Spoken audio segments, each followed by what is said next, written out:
नमस्कार, स्वागत है आप सभी का डीडी न्यूज पर। आप देख रहे हैं मिर्जा प्राइम। मैं हूं रमा त्यागी। अगले 1 घंटे में हम बात करेंगे देश भर की बड़ी खबरों की, बताएंगे दुनिया भर में कौन कौन सी खबरों पर है सबकी नजर, क्या चल रहा है खेल और अर्थ जगत में, और कुछ झलके फिल्म, कला और संस्कृति के क्षेत्र से भी।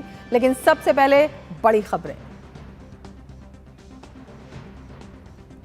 प्रधानमंत्री ने विविधता में एकता को बताया भारत की ताकत। महावीर जयंती के पावन अवसर पर कोबा तीर्थ में सम्राट संप्रति संग्रहालय का किया शुभारंभ। कहा, हम पिछली सरकारों की गलतियों को सुधार रहे हैं, जिन्होंने बहुमूल्य पांडुलिपियों के संरक्षण पर नहीं दिया ध्यान।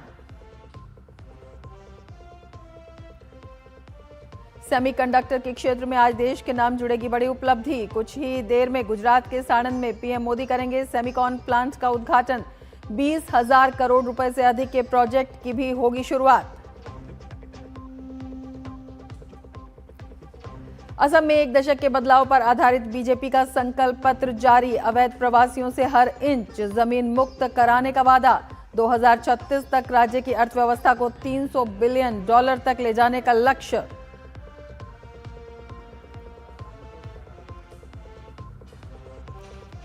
केरल में भाजपा अध्यक्ष नितिन नवीन की मौजूदगी में आज रिलीज होगा पार्टी का मैनिफेस्टो। राहुल गांधी ने केरल में जीत का किया दावा। वहीं पश्चिम बंगाल के लिए भाजपा की चौथी सूची जारी। बिहार में नालंदा के शीतला माता मंदिर में मची भगदड़। 8 श्रद्धालुओं की मौत, कई जख्मी। प्रधानमंत्री ने दुर्घटना पर जताया शोक। मृतकों के परिजनों और घायलों के अनुग्रह राशि की घोषणा। अमेरिका और इजराइल की ओर से ईरान पर भीषण हमले जारी। ईरान का यरूशलेम पर अटैक, गूंजे सायरन। दुबई बंदरगाह पर एक बड़े कुवैती तेल टैंकर पर हमला।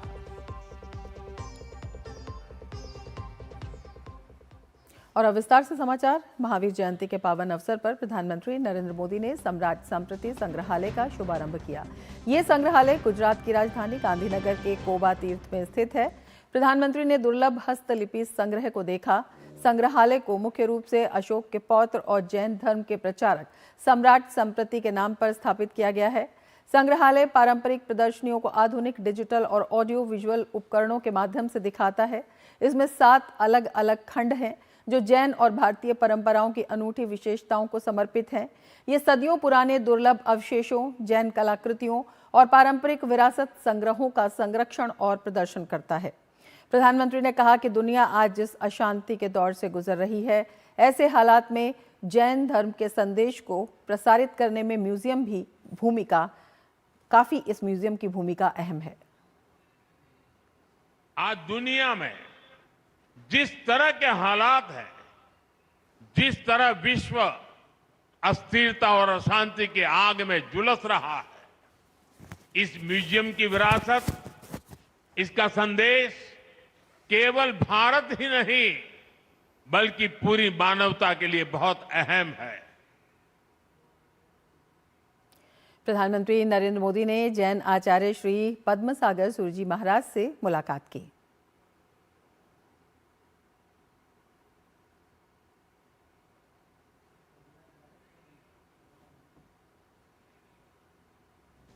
प्रधानमंत्री नरेंद्र मोदी अब से कुछ ही देर में साणंद GITC अहमदाबाद में केन सेमीकॉन प्लांट का उद्घाटन करेंगे। ये संयंत्र outsource semiconductor assembly and test को समर्पित है। जब संयंत्र के सभी चरण पूरे हो जाएंगे तो इसकी उत्पादन क्षमता प्रतिदिन 63 लाख यूनिट होगी। इस संयंत्र से भारत के सेमीकंडक्टर मिशन को नई रफ्तार मिलेगी। साथ ही गुजरात को वैश्विक सेमीकंडक्टर विनिर्माण केंद्र के रूप में स्थापित करने के प्रयासों को भी बढ़ावा मिलेगा। देश के वाणिज्यिक उत्पादन की शुरुआत करने वाला ये दूसरा सेमीकंडक्टर प्लांट है, केन्स सेमीकॉन प्लांट। ये किन मायनों में खास है, आइए आपको बताते हैं। अगर इसकी अहमियत की बात करते हैं तो इंडिया सेमीकंडक्टर मिशन के तहत ये काफ़ी अहम है। साणंद GITC में ये स्थित है। अपने आप में ये काफ़ी महत्वपूर्ण है क्योंकि इसमें वाणिज्यिक उत्पादन की आज शुरुआत होगी। तो ये जो वाणिज्यिक उत्पादन की शुरुआत है, ये कई मायनों में अहम है। स्वदेशी सेमीकंडक्टर पैकेजिंग के क्षेत्र में महत्वपूर्ण IPM के निर्माण से इसमें शुरुआत होगी और IPM के बारे में अगर हम आपको बताएं तो उन्नत इंटेलिजेंट पावर मॉड्यूल, प्रत्येक मॉड्यूल में 17 चिप्स होते हैं। तो ये उन्नत मॉड्यूल है और हर मॉड्यूल में 17 चिप्स इसमें होते हैं।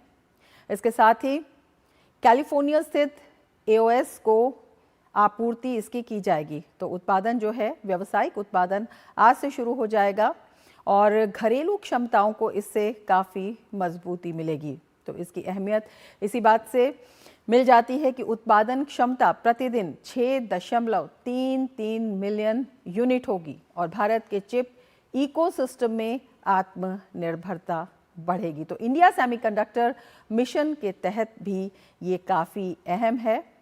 ये साड़न GITC में स्थित है और ये अपने आप में, अगर हम बात करते हैं टेक्नोलॉजी की और वाणिज्यिक उत्पादन की, इसमें शुरुआत आज से होगी और भारत के सेमीकंडक्टर मिशन के लिए ये काफ़ी अहम शुरुआत है। स्वदेशी सेमीकंडक्टर पैकेजिंग के क्षेत्र में एक बड़ी उपलब्धि इससे हासिल होगी। प्रधानमंत्री नरेंद्र मोदी नवगठित जिले वाव-थराद भी जाएंगे। वहां वो 20,000 करोड़ रुपए से अधिक की विकास परियोजनाओं का शुभारंभ और शिलान्यास करेंगे। ये परियोजनाएं बिजली, रेलवे, सड़क परिवहन और राजमार्ग, स्वास्थ्य, शहरी विकास, जनजातीय विकास और ग्रामीण विकास से जुड़ी हैं। कनेक्टिविटी में सुधार, आर्थिक विकास के विस्तार और रोजगार के नए अवसर पैदा करने की दिशा में ये सभी परियोजनाएं बेहद अहम मानी जा रही हैं।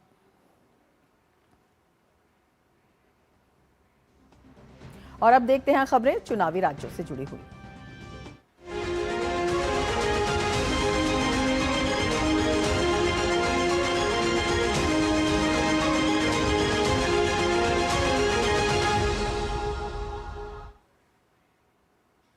भाजपा की वरिष्ठ नेता निर्मला सीतारमण ने असम विधानसभा चुनाव के लिए मंगलवार को भाजपा का घोषणा पत्र जारी किया, जिसमें मूल निवासियों की जमीन, विरासत और सम्मान की सुरक्षा और बुनियादी ढांचा के लिए 5 लाख करोड़ रुपए के निवेश का वादा किया गया है।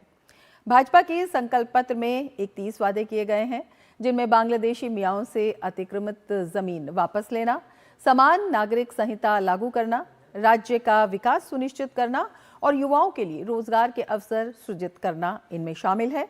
इस अवसर पर मुख्यमंत्री हिमंता बिस्वा शर्मा, केंद्रीय मंत्री सर्बानंद सोनोवाल और पवित्रा मार्ग्रेटा, प्रदेश भाजपा अध्यक्ष दिलीप सैकिया, राष्ट्रीय उपाध्यक्ष बैजयंत पांडा, राज्य के कैबिनेट मंत्री और अन्य वरिष्ठ पार्टी नेता मौजूद रहे। इस दौरान निर्मला सीतारमण ने कहा कि ये घोषणा पत्र राज्य के 1 दशक के परिवर्तन पर आधारित है, जिसे कांग्रेस 60 वर्षों में हासिल नहीं कर पाई। उन्होंने आरोप लगाया कि कांग्रेस का पूर्वोत्तर के दीर्घकालिक विकास पर कोई ध्यान नहीं था। निर्मला सीतारमण ने दावा किया कि राज्य में भाजपा सरकार के दौरान व्यापक विकास हुआ है और कई युवा असमियों ने मजबूरी नहीं बल्कि अवसरों के कारण विदेश से नौकरी छोड़कर असम लौटना शुरू कर दिया। Because this manifesto is to build on a decade of delivery. When I look at Assam for some reasons, from the perspective of a union finance ministry, at the fiscal transfers, the investment data, the growth numbers, what I see is a state that has been transformed in 10 years in ways that 6 decades of Congress rule could never have achieved. That is the kind of achievement Assam has seen in the last 10 years. Assam के मुख्यमंत्री हिमंता बिस्वा शर्मा ने कहा कि असम के आदिवासी समुदायों के अधिकारों को प्रभावित किए बिना हम असम में सत्ता में वापसी के 3 महीने के अंदर समान नागरिक संहिता लाने वाले हैं। हम लव जिहाद, लैंड जिहाद के खिलाफ भी एक सख्त कानून ला रहे हैं। हम असम के जिला आयुक्तों को अवैध निष्कासन, अवैध अप्रवासी निष्कासन अधिनियम 1950 को लागू करने के लिए भी सशक्त बनाएंगे, जिसके तहत एक जिला कलेक्टर, जिला मजिस्ट्रेट को 24 घंटे के भीतर उन्हें बेदखल करने का आवेदन देना होगा। और सीधे ले चलते हैं, राहुल गांधी केरलम के कलाची में एक जनसभा को संबोधित कर रहे हैं।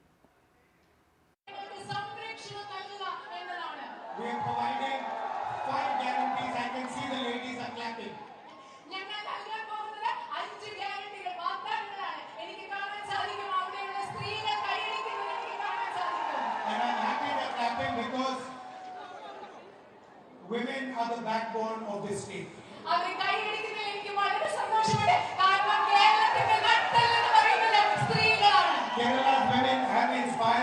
the whole of the country. കേരളത്തിലെ സ്ത്രീകൾ ഈ രാജ്യത്തെ മുഴുവൻ പ്രചോദിപ്പിക്കുന്നവരാണ് കേരളത്തിലെ സ്ത്രീകൾ. Go to any hospital in India or the Middle East, you will find the spirit of Kerala's women. നിങ്ങൾ കേരളത്തിലെ മധ്യേഷ്യയിലല്ല ഇന്ത്യയിലെ ഏതെങ്കിലും ഒരു ആശുപത്രിയിലേക്ക് പോകും, അവിടെ കേരളത്തിലെ സ്ത്രീകളുടെ ചൈതന്യം നമുക്ക് മനസ്സിലാക്കാൻ സാധിക്കും. Humble, respectful, compassionate. അവർ വിനയമുള്ളവരാണ്, മറ്റുള്ളവരോട് ബഹുമാനമുള്ളവരാണ്, അവർ സഹാനുഭൂതിയുള്ളവരാണ്. I am feeling comfortable here today speaking to you because Kerala nurses are looking after my mother in hospital. നിങ്ങൾക്കറിയോ, ഞാൻ നിങ്ങളോട് ഇന്ന് സ്വസ്ഥമായിട്ട് സമാധാനത്തോടു കൂടി സംസാരിച്ചിരിക്കാൻ കാരണം മലയാളികളായ നേഴ്സുമാർ എന്റെ അമ്മയെ ആശുപത്രിയിൽ പരിചരിക്കുന്നത് കൊണ്ടാണ്. So the first thing we are going to do is we are going to protect the women of Kerala. ഞങ്ങൾ ആദ്യം ചെയ്യാൻ പോകുന്ന കാര്യം എന്ന് പറയുന്നത് കേരളത്തിലെ സ്ത്രീകൾക്ക് സംരക്ഷണം ഉറപ്പാക്കാൻ And we are going to protect their future. അവരുടെ ഭാവി ഞങ്ങൾ സംരക്ഷിക്കാൻ പോകുന്നു. The day the UDF government comes to power, bus travel in Kerala is going to be free for all its women. ഐക്യജനാധിപത്യ മുന്നണി കേരളത്തിലെ അധികാരത്തിൽ വരുന്ന ദിവസം കേരളത്തിലെ സ്ത്രീകൾക്ക് കേരളത്തിലെ KSRTC ബസ്സുകളിൽ സൗജന്യ യാത്രയാണ് ഞങ്ങൾ We want you to travel freely, whether it is going to college, university, whether you're going shopping, whether you're going out, whether you're going to see your friends, we want you to travel freely, safely and comfortably. നിങ്ങൾ എവിടെ കേരളത്തിലെ സ്ത്രീകൾ എവിടെ പോകുന്നു, പഠിക്കാൻ പോകുന്നു, കോളേജിൽ പോകുന്നു, സർവകലാശാലയിൽ പോകുന്നു, സാധനങ്ങൾ വാങ്ങിക്കാൻ പോകുന്നു, സുഹൃത്തുക്കളെ കാണാൻ പോകുന്നു, നിങ്ങൾക്ക് എവിടെ പോയാലും നിങ്ങൾ സുരക്ഷിതമായി സൗജന്യമായി യാത്ര ചെയ്യണമെന്ന് ഞങ്ങൾ And we ആഗ്രഹിക്കുന്നു. want you to fulfill your dreams, whatever they might be. നിങ്ങളുടെ സ്വപ്നങ്ങൾ എന്തായാലും, മലയാളികളുടെ സ്ത്രീകളുടെ എന്ത് സ്വപ്നമായാലും നിങ്ങൾക്കത് സാക്ഷാത്കരിക്കാൻ കഴിയണം എന്ന് ഞങ്ങൾ Whether you ആഗ്രഹിക്കുന്നു. want to be a doctor, nurse, lawyer, engineer, housewife, whatever you want to do, we want to help fulfill that dream. നിങ്ങൾ ഡോക്ടർ ആവട്ടെ, എഞ്ചിനീയർ ആവട്ടെ, केरल के कराची में एक जनसभा को संबोधित कर रहे थे राहुल गांधी। और अब आगे बढ़ते हैं, बात कर रहे हैं असम की। असम के मुख्यमंत्री हिमंता बिस्वा शर्मा ने कहा कि असम के आदिवासी समुदायों के अधिकारों को प्रभावित किए बिना हम असम में सत्ता में वापसी के 3 महीने के अंदर समान नागरिक संहिता यानी UCC लाने वाले हैं। हम लव जिहाद, लैंड जिहाद के खिलाफ भी एक सख्त कानून ला रहे हैं। हम असम के जिला आयुक्तों को अवैध निष्कासन, अवैध अप्रवासी निष्कासन अधिनियम 1950 को लागू करने के लिए भी सशक्त बनाएंगे, जिसके तहत एक जिला कलेक्टर, जिला मजिस्ट्रेट को 24 घंटे के भीतर उन्हें बेदखल करने का अधिकार है। Without disturbing the rights of the tribal and other ethnic communities of Assam, we are bringing uniform civil code within a period of 3 months. We are also bringing a tough legislation against love jihad and land jihad.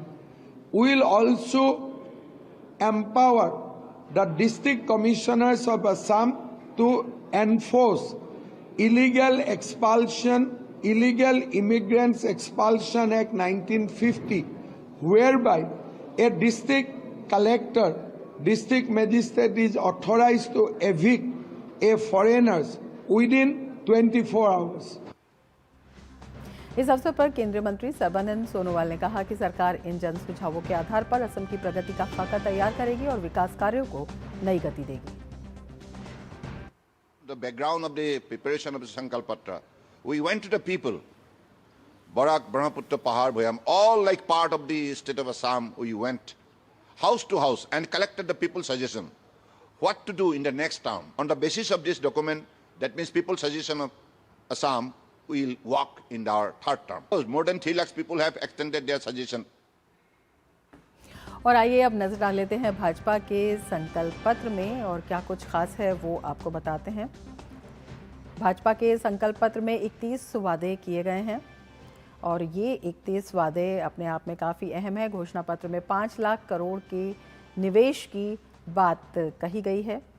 इसके साथ ही अवैध प्रवासियों से अतिक्रमित ज़मीन वापस लेने का वादा भी संकल्प पत्र में किया गया है। समान नागरिक संहिता लागू की जाएगी, ऐसा संकल्प पत्र में कहा गया है। ये बीजेपी का संकल्प है। राज्य का विकास सुनिश्चित किया जाएगा। हर मोर्चे पर संकल्प पत्र में इसका वादा किया गया है। युवाओं के लिए रोजगार के अवसर सृजित करने को भी संकल्प पत्र में प्राथमिकता दी गई है। साथ ही अगले 5 सालों में 2 लाख नौकरियों का भी वादा संकल्प पत्र में किया गया है। लोगों ने विदेश से असम लौटना शुरू कर दिया है, ये संकल्प पत्र में बताया गया है। और साथ ही ये भी बताया गया है कि असम में यूसीसी लागू की जाएगी और सभी को जो समान अवसर हैं वो दिए जाएंगे। खासकर युवाओं पर फोकस किया गया है। यूसीसी में 6ठी अनुसूची एसटी इलाके शामिल नहीं हैं। इसके साथ ही संकल्प पत्र में कहा गया है लव जिहाद के खिलाफ कड़े कदम उठाए जाएंगे। लैंड जिहाद के खिलाफ भी कड़े कदम की बात की गई है। असम को बाढ़ मुक्त बनाने की कोशिश की जाएगी, ये भी संकल्प पत्र में कहा गया है। महिलाओं के सशक्तिकरण के लिए योजनाओं की बात संकल्प पत्र में कही गई है। कृषि और किसानों के लिए भी योजनाओं का वादा संकल्प पत्र में किया गया है। चाय श्रमिकों के लिए भूमि पट्टों के वितरण की बात संकल्प पत्र में कही गई है। इसके साथ ही चाय श्रमिकों के लिए चाय मजदूरी समिति का गठन किया जाएगा, ऐसा भाजपा के संकल्प पत्र में कहा गया है। मछली पालन करने वाले किसानों के लिए आय सहायता की बात संकल्प पत्र में कही गई है। साथ ही असम को प्रमुख पर्यटन स्थल बनाने के लिए रोपवे प्रणाली की बात भी संकल्प पत्र में कही गई है। खेल अकादमी और खेल छात्रवृत्तियों की स्थापना की बात भी संकल्प पत्र में कही गई है। इसके साथ ही जनजातीय और आदिवासी समुदायों के अधिकार का संकल्प भी इस संकल्प पत्र में लिया गया है। समग्र विकास योजनाओं के तहत एकीकृत प्रयास किए जाएंगे। साथ ही भाजपा के संकल्प पत्र में ये जो 31 वादे हैं, इसमें तमाम क्षेत्रों को शामिल किया गया है। युवाओं को, महिलाओं को, किसानों को, चाय उत्पादकों को और साथ ही जो रोजगार है उस पर भी फोकस किया जाएगा। आगे बढ़ते हैं। भारत की सेमीकंडक्टर क्षेत्र में महत्वाकांक्षाओं को आज बड़ा बढ़ावा मिलने जा रहा है। प्रधानमंत्री नरेंद्र मोदी गुजरात के साणंद में केएन सेमीकॉन संयंत्र का उद्घाटन करेंगे, जो देश के घरेलू चिप उद्योग को मजबूत करने की दिशा में अहम कदम माना जा रहा है। केंद्रीय मंत्री अश्विनी वैष्णव ने कहा कि ये पहल भारत को तकनीकी आत्मनिर्भरता की ओर ले जाएगी और देश को वैश्विक सेमीकंडक्टर शक्तियों में शामिल होने का अवसर देगी। डीडी न्यूज संवाददाता ने केंद्रीय मंत्री अश्विनी वैष्णव से खास बात की। प्रधानमंत्री नरेंद्र मोदी आज देश को दूसरा सेमीकंडक्टर प्लांट एक तरह से गिफ्ट करने वाले हैं और जिस तरह से मोमेंटम बना है सेमीकंडक्टर इंडस्ट्री में, जल्द ही देश दुनिया के शीर्ष स्थान पर पहुंच जाएगा अगर हम सेमीकंडक्टर इंडस्ट्री की बात करें। और इसी बारे में बात करने के लिए इस वक्त हमारे साथ मंत्री अश्विनी वैष्णव जी मौजूद है। सर, बड़ी सौगात प्रधानमंत्री आज देश को देंगे, कितना अहम था ये कदम और ये मोमेंटम सेमीकंडक्टर इंडस्ट्री में आज की दुनिया में? सेमीकंडक्टर इंडस्ट्री एक ऐसी इंडस्ट्री है जिसमें जो चिप्स बनती हैं वो दुनिया के हर मैन्युफैक्चर्ड प्रोडक्ट में आजकल चिप्स का व्यवहार होता है, उपयोग होता है। चाहे कार बनानी हो, चाहे टेलीकॉम के प्रोडक्ट बनाने हो, मोबाइल फोन हो, घर में रेफ्रिजरेटर हो, बाइक हो, स्कूटी हो, हर चीज में चिप्स लगती हैं। तो इसलिए बहुत जरूरी है कि भारत में ये चिप्स बने। और सेमीकंडक्टर इंडस्ट्री के लिए करीब 1960 से प्रयास चलता है, लेकिन बहुत लंबे समय के बाद में माननीय प्रधानमंत्री श्री नरेंद्र मोदी जी के जो उनके विजन के कारण आज ये इंडस्ट्री भारत में आ पाई।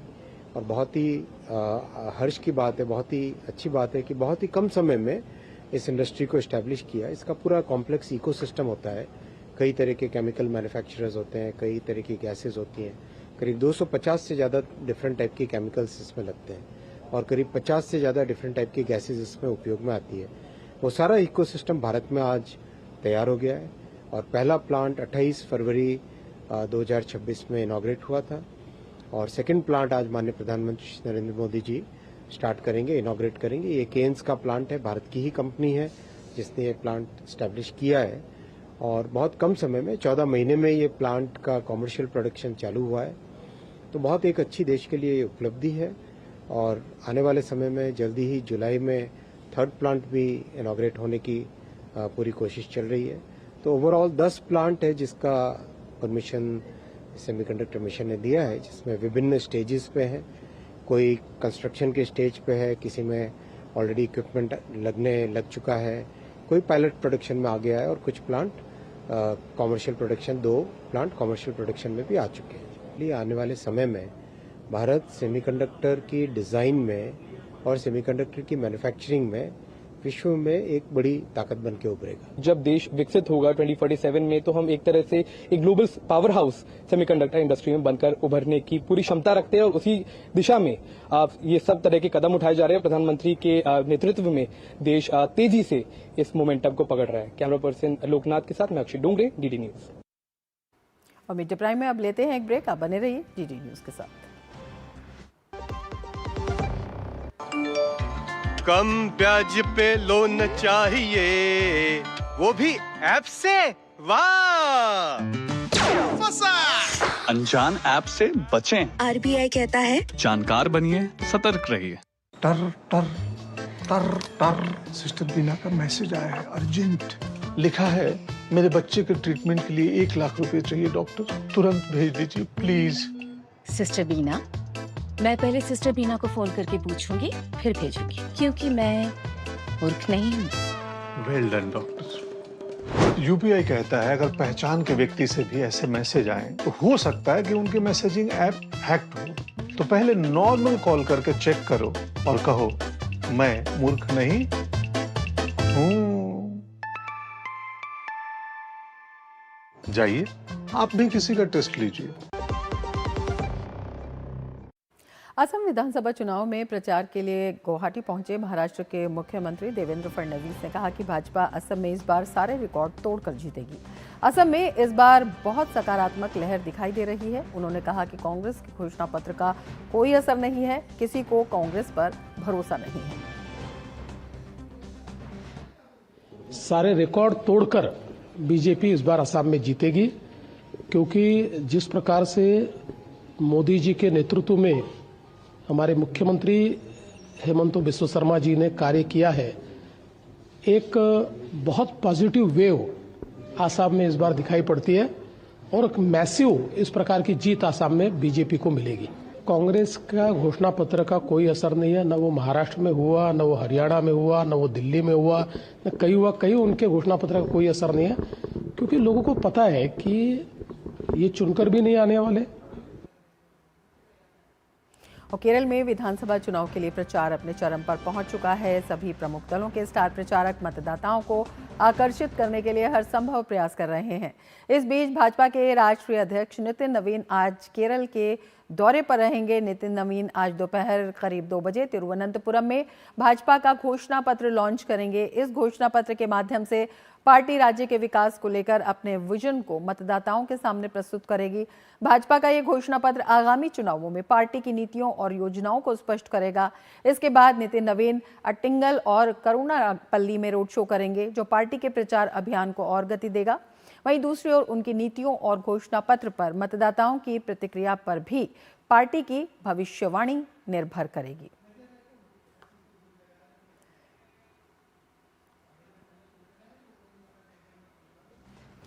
और लोकसभा में नेता विपक्ष और कांग्रेस सांसद राहुल गांधी भी केरल में धुआंधार प्रचार कर रहे हैं। राहुल राज्य के विभिन्न हिस्सों में कांग्रेस के नेतृत्व वाले संयुक्त लोकतांत्रिक मोर्चे के लिए जनसभाएं कर रहे हैं। राहुल के चुनावी दौरे का आज दूसरा दिन है। राहुल गांधी ने आज कन्नूर में जनसभा की।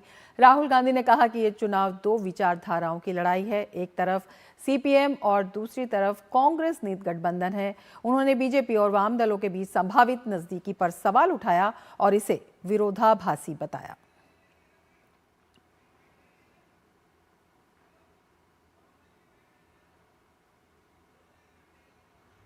This election is a fight between two ideologies.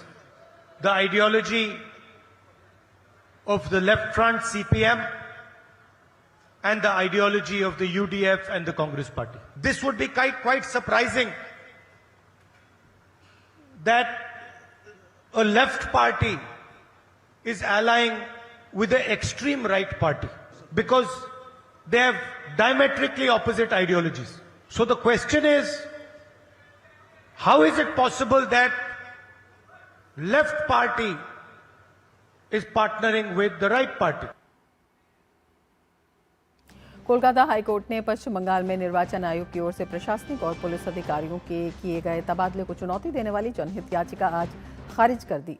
राज्य में विधानसभा चुनाव कार्यक्रम की घोषणा के तुरंत बाद निर्वाचन आयोग ने मुख्य सचिव, गृह सचिव और पुलिस महानिदेशक समेत कई वरिष्ठ अधिकारियों का तबादला किया था। ये याचिका तृणमूल कांग्रेस की ओर से कल्याण बनर्जी ने दाखिल की थी। याचिकाकर्ता ने दलील दी थी कि बड़े पैमाने पर किए गए इन तबादलों से राज्य के प्रशासनिक कामकाज पर असर पड़ेगा और निर्वाचन आयोग के आदेशों को निरस्त करने का अनुरोध किया। मुख्य न्यायाधीश सुजय पॉल की अगुवाई वाली खंडपीठ ने याचिका को खारिज कर दिया। पश्चिम बंगाल की 294 सदस्यीय विधानसभा के लिए मतदान 2 चरणों में 23 और 29 अप्रैल को होगा, जबकि मतगणना 4 मई को की जाएगी। भाजपा ने पश्चिम बंगाल विधानसभा चुनाव के लिए 13 उम्मीदवारों की चौथी सूची जारी कर दी है। पार्टी ने मैनागुड़ी निर्वाचन क्षेत्र में उम्मीदवार को भी बदल दिया है। अब यहां से दालिम रॉय चुनाव लड़ेंगे। बीजेपी ने अब तक 288 निर्वाचन क्षेत्रों के लिए उम्मीदवारों की घोषणा कर दी है। अब 6 सीटों के लिए उम्मीदवारों की घोषणा बाकी है। पश्चिम बंगाल चुनाव में मुर्शिदाबाद जिले के बहरामपुर विधानसभा क्षेत्र से कांग्रेस ने अधीर रंजन चौधरी को उम्मीदवार बनाया है। यहां उनका मुकाबला मौजूदा बीजेपी विधायक सुब्रत मोइत्रा और बहरामपुर नगरपालिका अध्यक्ष टीएमसी के नारू गोपाल मुखर्जी से है। इस बीच अधीर रंजन चौधरी ने अपने क्षेत्र में चुनाव प्रचार किया। प्रचार अभियान के दौरान अधीर रंजन चौधरी स्थानीय लोगों से मिले। उन्होंने कहा, इस क्षेत्र में आम लोगों के लिए कोई काम नहीं हुआ और मेरा मकसद इस क्षेत्र के लिए काम करना है। आम लोगों की जो सेवा एक शहर में रहने के लिए वो सेवा नहीं मिल पाते, सेवा उपलब्ध नहीं होते, ये आम लोगों की पता है। लेकिन आज मैंने आया कि मैं एक प्रत्याशी हूँ, एक उम्मीदवार हूँ। ये उम्मीदवार की धर्म ये होता है लोगों के सामने जाना, लोगों के सामने वोट देने के लिए गुजारिश करना है।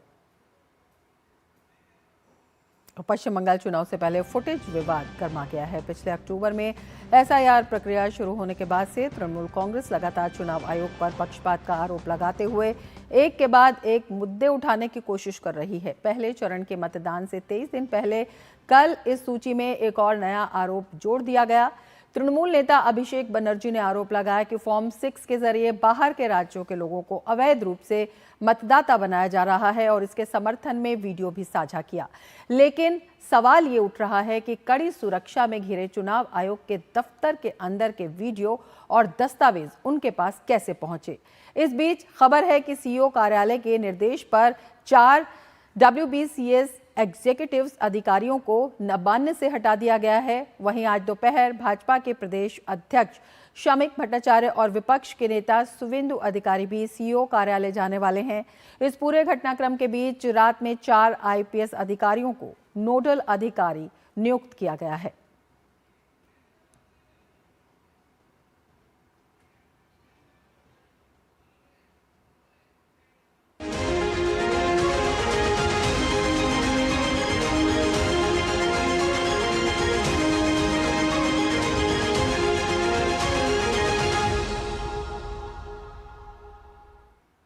और अब खबर छत्तीसगढ़ से। छत्तीसगढ़ के कांकेर जिले में 2 नक्सलियों ने आज आत्मसमर्पण किया है। दोनों की पहचान शंकर और हिडमा डोडी के रूप में हुई है। दोनों ने कांकेर के पुलिस अधीक्षक निखिल रखेचा के सामने हथियार डाले हैं। एक नक्सली के पास AK-47 हथियार भी था। पुलिस अधिकारियों के अनुसार पिछले एक सप्ताह में कुल 11 नक्सलियों ने हिंसा का रास्ता छोड़कर आत्मसमर्पण किया है। नक्सल को खत्म करने की तय डेडलाइन से पहले नक्सलियों ने आत्मसमर्पण किया है। केंद्र सरकार ने देश से नक्सल खत्म करने की डेडलाइन 31 मार्च 2026 रखी है। लोकसभा में भी सोमवार को नक्सल मुक्त भारत पर चर्चा चली, जहां केंद्रीय गृह मंत्री अमित शाह ने कहा कि वे रेड कॉरिडोर के नाम से पहचाने जाने वाले पूरे क्षेत्र, जिसमें 12 राज्य और 70% का भूभाग शामिल था, उसमें रह रही जनसंख्या की तरफ से सदन को धन्यवाद देना चाहते हैं। गृह मंत्री ने कहा, बस्तर से नक्सलवाद लगभग समाप्त हो चुका है। नौसेना ने स्वदेशी उन्नत गाइडेड मिसाइल फ्रिगेट दूनागिरी को अपने बेड़े में शामिल किया है। दूनागिरी प्रोजेक्ट 17A के तहत नीलगिरी श्रेणी का 5वां पोत है और इस श्रेणी का दूसरा पोत है। इसे कल कोलकाता स्थित GRSE में भारतीय नौसेना को सौंपा गया। पोत बहुमुखी बहुमिशन वाला प्लेटफॉर्म है जिसे समुद्री क्षेत्र में मौजूदा और भविष्य की चुनौतियों से निपटने के लिए डिजाइन किया गया है। P-17A युद्धपोतों में P-17 यानी शिवालिक श्रेणी के युद्धपोतों की तुलना में उन्नत हथियार और सेंसर लगे हैं। शक्तिशाली हथियार और सेंसर में ब्रह्मोस, SSM, MF स्टार और MRSAM कॉम्प्लेक्स, 76 मिलीमीटर SRGM और 30 मिलीमीटर और 12.7 मिलीमीटर क्लोज इन हथियार प्रणाली का संयोजन है। साथ ही पनडुब्बी रोधी युद्ध के लिए रॉकेट और टॉर्पीडो शामिल हैं। भारतीय नौसेना अपनी स्वदेशी स्टील्थ फ्रिगेट तारागिरी को 3 अप्रैल को विशाखापत्तनम में शामिल करने जा रही है। तारागिरी का नौसेना की अग्रिम पंक्ति में शामिल होना भारत की समुद्र में संप्रभुता के लिए निर्णायक क्षण होगा। रक्षा मंत्री राजनाथ सिंह की अध्यक्षता में होने वाला ये समारोह आत्मनिर्भर नौ शक्ति बनने की दिशा में भारत की यात्रा का प्रमाण बनेगा। प्रोजेक्ट 17A श्रेणी के चौथे शक्तिशाली प्लेटफॉर्म के रूप में 6,670 टन वजनी तारागिरी सिर्फ एक जहाज नहीं बल्कि आत्मनिर्भर भारत की भावना और हमारे शिपयार्ड की उन्नत इंजीनियरिंग क्षमताओं का जीवंत प्रमाण है। इस फ्रिगेट का निर्माण मुंबई स्थित Mazagon dock ship builders limited ने किया है। इसका इस्तेमाल युद्ध अभियानों से लेकर मानवीय सहायता और आपदा राहत के कार्यों तक में किया जाएगा। भारतीय नौसेना युद्ध के लिए तैयार, एकजुट, विश्वसनीय और आत्मनिर्भर शक्ति के रूप में लगातार आगे बढ़ रही है। ये विकसित और समृद्ध भारत के लिए भारतीयों की ओर से डिजाइन जहाजों से समुद्र को सुरक्षित बनाती है। बिहार के नालंदा के शीतला माता मंदिर में भगदड़ मचने से 8 लोगों की मौत हो गई और कई लोग जख्मी हो गए हैं। चैत्र महीने के आखिरी मंगलवार को शीतला माता मंदिर में दर्शन पूजन के लिए बड़ी तादाद में श्रद्धालु पहुंचे थे। प्रत्यक्षदर्शियों के अनुसार शीतलाष्टमी के अवसर पर सुबह से ही मंदिर में श्रद्धालुओं की भारी भीड़ उमड़ी हुई थी। मंगला मेला के कारण भीड़ और बढ़ गई। इसी दौरान अचानक अफरा तफरी मच गई और लोग एक दूसरे पर गिरने लगे, जिससे भगदड़ की स्थिति बन गई। प्रशासन ने तत्काल कार्रवाई करते हुए मंदिर और मेले को बंद करा दिया और स्थिति को नियंत्रण में लाने के प्रयास जारी हैं। तो नालंदा के शीतला माता मंदिर में भगदड़ में 8 लोगों की मौत हो गई है। कई जख्मी मंदिर में दर्शन पूजन के लिए पहुंचे थे। उत्तर प्रदेश के मुख्यमंत्री योगी आदित्यनाथ की मां पर टिप्पणी करने वाले विवादित मौलाना अब्दुल्ला सलीम को उत्तर प्रदेश पुलिस की स्पेशल टास्क फोर्स ने पूर्णिया जिले के अमौर थाना क्षेत्र के दलमालपुर गांव में छापेमारी कर हिरासत में ले लिया है। एसटीएफ उसे लेकर यूपी आ रही है। इस बाबत एसटीएफ के अधिकारियों का कहना है कि उसे औपचारिक रूप से गिरफ्तार नहीं किया गया है, बल्कि एक मामले में पूछताछ के लिए बुलाया गया है। मौलाना अब्दुल्ला सलीम मूल रूप से बिहार के अररिया जिले के जोकीहाट थाना क्षेत्र अंतर्गत महलगांव का निवासी है। उस पर आरोप है कि उसने उत्तर प्रदेश के मुख्यमंत्री योगी आदित्यनाथ और उनके परिवार के खिलाफ आपत्तिजनक टिप्पणियां की थी। इन बयानों के बाद उत्तर प्रदेश के कई जिलों में व्यापक विरोध प्रदर्शन हुए थे और अलग अलग थानों में उसके खिलाफ मुकदमे दर्ज कराए गए थे। पुलिस के अनुसार आरोपी के खिलाफ बलरामपुर, बहराइच समेत कई जिलों में भारतीय न्याय संहिता की विभिन्न धाराओं के तहत एफआईआर दर्ज है। इनमें धार्मिक भावनाएं आहत करने, समाज में वैमनस्य फैलाने और भ्रामक जानकारी प्रसारित करने जैसे गंभीर आरोप शामिल हैं। बताया जा रहा है कि अब तक उसके खिलाफ 80 से अधिक मुकदमे दर्ज किए जा चुके हैं। मार्च की शुरुआत में एक धार्मिक सभा के दौरान मौलाना ने गौकशी कानूनों और उससे जुड़े मुद्दों पर टिप्पणी की थी। इसी दौरान उसने मुख्यमंत्री की मां पर भी आपत्तिजनक टिप्पणी की थी, जिसके बाद वीडियो सोशल मीडिया पर तेजी से वायरल हुआ था। आज महावीर जयंती है। इस अवसर पर राष्ट्रपति द्रौपदी मुर्मू ने देशवासियों को शुभकामनाएं दी। महावीर जयंती की पूर्व संध्या पर अपने संदेश में राष्ट्रपति ने कहा, भगवान महावीर के 5 सिद्धांत अहिंसा, सत्य, अस्तेय, ब्रह्मचर्य और अपरिग्रह हमें जीवन के सही मार्ग पर चलने के लिए प्रेरित करते हैं। इन सिद्धांतों को अपनाकर हम अपने जीवन को सार्थक बना सकते हैं और समाज में सकारात्मक बदलाव ला सकते हैं। भगवान महावीर ने समाज में व्याप्त बुराइयों के विरुद्ध आवाज उठाई और बेहतर जीवन का मार्ग दिखाया। उनकी शिक्षाएं सदा प्रासंगिक रहेंगी। राष्ट्रपति मुर्मू ने इस अवसर पर भगवान महावीर के संदेशों को अपने जीवन में अपनाने और राष्ट्र की प्रगति के लिए निरंतर प्रयास करने का संकल्प लेने की भी अपील की। प्रधानमंत्री नरेंद्र मोदी ने देशवासियों को महावीर जयंती की शुभकामनाएं दी हैं। सोशल मीडिया पर संदेश में पीएम ने कहा, भगवान महावीर जन्म कल्याण के पावन अवसर पर हार्दिक शुभकामनाएं। भगवान महावीर का जीवन और उनकी शिक्षाएं सत्य, अहिंसा और करुणा के मार्ग को निरंतर आलोकित करते हैं। उनके आदर्श आध्यात्मिक रूप से उत्थानकारी और आज के दौर में भी बहुत प्रासंगिक हैं। समानता और दया पर उनके संदेश हमें समाज के प्रति हमारी साझा जिम्मेदारी की याद दिलाते हैं।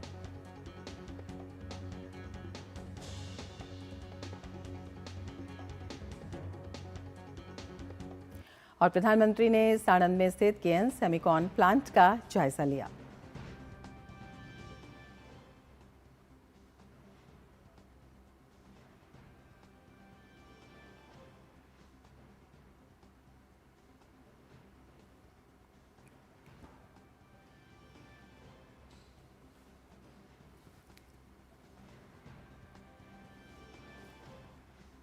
प्रधानमंत्री नरेंद्र मोदी ने साणंद में स्थित केएन सेमिकॉन प्लांट का जायजा लिया। ये उस समय के दृश्य हैं। केएन सेमिकॉन प्लांट का प्रधानमंत्री ने उद्घाटन भी किया और ये देश का दूसरा इस तरह का प्लांट है और भारत के सेमीकंडक्टर क्षेत्र में ये एक बेहद महत्वपूर्ण उपलब्धि है।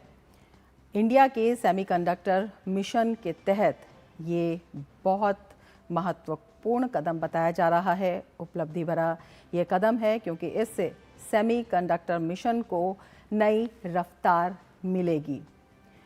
केन्स में सेमिकॉन प्लांट का उद्घाटन कार्यक्रम केन सेमिकॉन प्लांट का उद्घाटन किया प्रधानमंत्री नरेंद्र मोदी ने और वाणिज्यिक उत्पादन की जो शुरुआत है, इसके कमर्शियल प्रोडक्शन की शुरुआत आज से शुरू हो जाएगी और भारत के सेमीकंडक्टर मिशन के तहत ये बेहद अहम बताया जा रहा है, अपने आप में बेहद महत्वपूर्ण है। प्रधानमंत्री ने इस प्लांट का जायज़ा भी लिया है और इसके तहत इसको समझते हुए प्रधानमंत्री नरेंद्र मोदी इस प्लांट का जायज़ा लेते हुए इस संयंत्र में वाणिज्यिक उत्पादन की शुरुआत होगी जो भारत के सेमीकंडक्टर क्षेत्र में एक बेहद महत्वपूर्ण उपलब्धि रहेगी।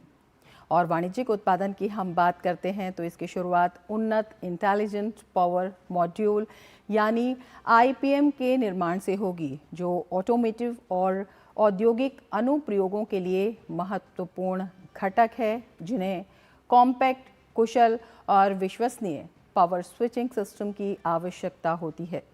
इस मॉड्यूल की हम बात करें तो इसमें 17 चिप होते हैं और इनकी आपूर्ति कैलिफोर्निया स्थित alpha and omega semiconductor AOS को की जाएगी। संयंत्र के सभी चरण पूरे होने पर इसकी उत्पादन क्षमता प्रतिदिन 6.33 मिलियन यूनिट होगी। केएन सेमिकॉन प्लांट का उद्घाटन इंडिया सेमीकंडक्टर मिशन के अंतर्गत एक बेहद महत्वपूर्ण कदम है। इस कार्यक्रम के तहत स्वीकृत परियोजनाओं में से माइक्रोन टेक्नोलॉजी के बाद वाणिज्यिक उत्पादन शुरू करने वाली दूसरी सेमीकंडक्टर सुविधा होगी। ये परियोजना विशेष महत्व रखती है क्योंकि इसके अंतर्गत भारत की दूसरी OS80 ATMT outsourced semiconductor assembly and testing, marking और पैकिंग इकाई उत्पादन चरण में प्रवेश कर रही है। ये परियोजना सेमीकंडक्टर विनिर्माण क्षेत्र में भारतीय मूल की जो इलेक्ट्रॉनिक्स मैन्युफैक्चरिंग सर्विसेज हैं उनको बेहद महत्वपूर्ण बनाएगी और जिससे कि जो घरेलू क्षमता है उसको बेहद मजबूती मिलेगी। ये सुविधा स्वदेशी सेमीकंडक्टर पैकेजिंग क्षमता के निर्माण में भी योगदान देगी। भारत के चिप इकोसिस्टम में ये जो कमी है उसको दूर करेगी और उच्च प्रौद्योगिकी विनिर्माण में आत्मनिर्भरता की परिकल्पना को आगे ले जाएगी। तो स्वदेशी के महत्व से ये काफ़ी बड़ी उपलब्धि है और इसके साथ ही जो पूरा इकोसिस्टम है उसमें भारत के मजबूत कदम को दिखाती है और भारत के सेमीकंडक्टर मिशन को देखते हुए ये बेहद महत्वपूर्ण है जिसमें भारत को सेमीकंडक्टर हब बनाने का निर्णय लिया गया है। उसको देखते हुए ये जो दूसरा प्लांट है ये अपने आप में बेहद महत्वपूर्ण है। केएन सेमिकॉन प्लांट जिसका उद्घाटन प्रधानमंत्री मोदी ने किया साणंद के GIDC में ये स्थित है और इसमें वाणिज्यिक उत्पादन की शुरुआत होगी जो भारत के सेमीकंडक्टर क्षेत्र में मिशन को आगे बढ़ाएगी। बेहद महत्वपूर्ण उपलब्धि इसे कहा जा रहा है। विशेषकर जो वाणिज्यिक उत्पादन की शुरुआत है, IPM मॉड्यूल जिसे उन्नत इंटेलिजेंट पावर मॉड्यूल भी कहा जाता है, इसका निर्माण होगा। विशेषकर ऑटोमोटिव और औद्योगिक अनुप्रयोगों के लिए ये बेहद महत्वपूर्ण होगा, जिससे कि कॉम्पैक्ट, कुशल और विश्वसनीय पावर स्विचिंग सिस्टम की जो आवश्यकता होती है उस दिशा में भी ये बेहद महत्वपूर्ण साबित होने वाला है। इसके जो मॉड्यूल हैं, हर मॉड्यूल में 17 चिप्स होते हैं और इनकी आपूर्ति कैलिफोर्निया स्थित अल्फा एंड ओमेगा सेमीकंडक्टर को की जाएगी और संयंत्र के सभी चरण पूरे होने पर इसकी जो उत्पादन क्षमता है उसमें भी बड़ी वृद्धि होने वाली है। ये जो क्षमता है 6.33 मिलियन यूनिट की होगी। केएन सेमीकॉन प्लांट का उद्घाटन इंडिया सेमीकंडक्टर मिशन के अंतर्गत एक बेहद महत्वपूर्ण कदम है। तो ये स्वदेशी निर्माण है, आत्मनिर्भरता की दिशा में और भारत को सेमीकंडक्टर हब बनाने की दिशा में अपने आप में ये बेहद महत्वपूर्ण है। प्रधानमंत्री ने आज इसका उद्घाटन किया और बेहद उपलब्धिपूर्ण कदम इसे बताया जा रहा है। ये दूसरी इस क्षेत्र में कमर्शियल यानी कि वाणिज्यिक शुरुआत है और जब हम भारत को आत्मनिर्भर बनाने की बात कहते हैं, विशेषकर जो सेमीकंडक्टर मिशन है उसको देखते हुए, टेक्नोलॉजी को देखते हुए, जो भारत की आवश्यकताएं हैं उसको देखते हुए और विश्व में इस मिशन के तहत जो बढ़ती मांग है उसमें भारत के योगदान को देखते हुए ये बेहद महत्वपूर्ण होने वाला है। और विशेष बात यह है कि संयंत्र में वाणिज्यिक उत्पादन की शुरुआत होगी। उन्नत इंटेलिजेंट पावर मॉड्यूल के निर्माण से उत्पादन की शुरुआत होगी, तो जो भारत की वाणिज्यिक ज़रूरतें हैं उनको इस दिशा में ये पूरा करेगा और इसके साथ ही जो वैश्विक हब भारत को सेमीकंडक्टर मिशन के तहत बनाने का संकल्प लिया गया है उसको देखते हुए भी ये बेहद महत्वपूर्ण है। ये दूसरा प्लांट है। पहले प्लांट का उद्घाटन प्रधानमंत्री ने फरवरी में किया था, फरवरी 2026 में। ये दूसरा प्लांट है।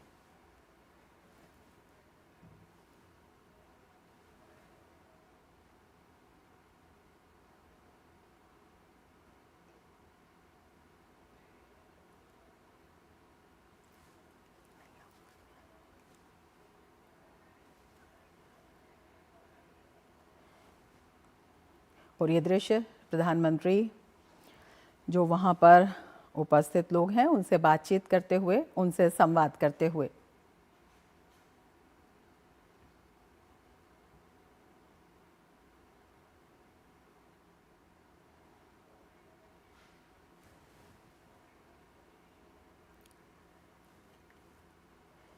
तो ये तमाम लोग इस प्लांट में लगे हुए इंजीनियर्स हैं, विशेषज्ञ हैं, उनमें जो कर्मी जिन्होंने दिन रात इसमें मेहनत की है उनसे संवाद करते हुए प्रधानमंत्री नरेंद्र मोदी उनसे बातचीत करते हुए और इस संयंत्र की विशेषताओं के बारे में संभवतः बात करते हुए पीएम मोदी वहां मौजूद लोगों से।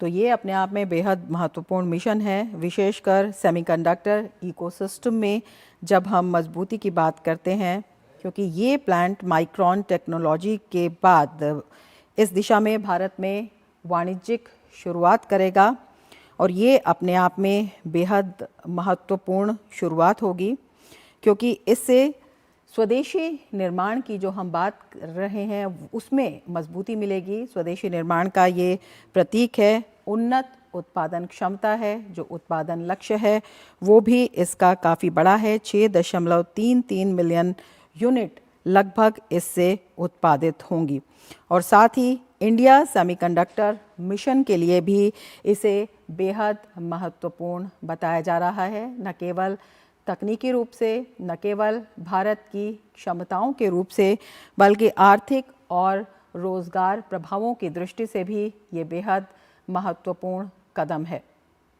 तो प्रधानमंत्री ऑपरेटर्स और इंजीनियर्स के साथ संवाद करते हुए प्रधानमंत्री ने इस संयंत्र का उद्घाटन किया, इसका जायजा लिया और उसके बाद ऑपरेटर्स और इंजीनियर्स के साथ भी संवाद किया। प्रधानमंत्री ने साणंद के GIDC में स्थित केएन सेमीकॉन प्लांट का उद्घाटन किया। इस संयंत्र में वाणिज्यिक उत्पादन की शुरुआत होगी, जो भारत के सेमीकंडक्टर क्षेत्र में एक महत्वपूर्ण उपलब्धि है।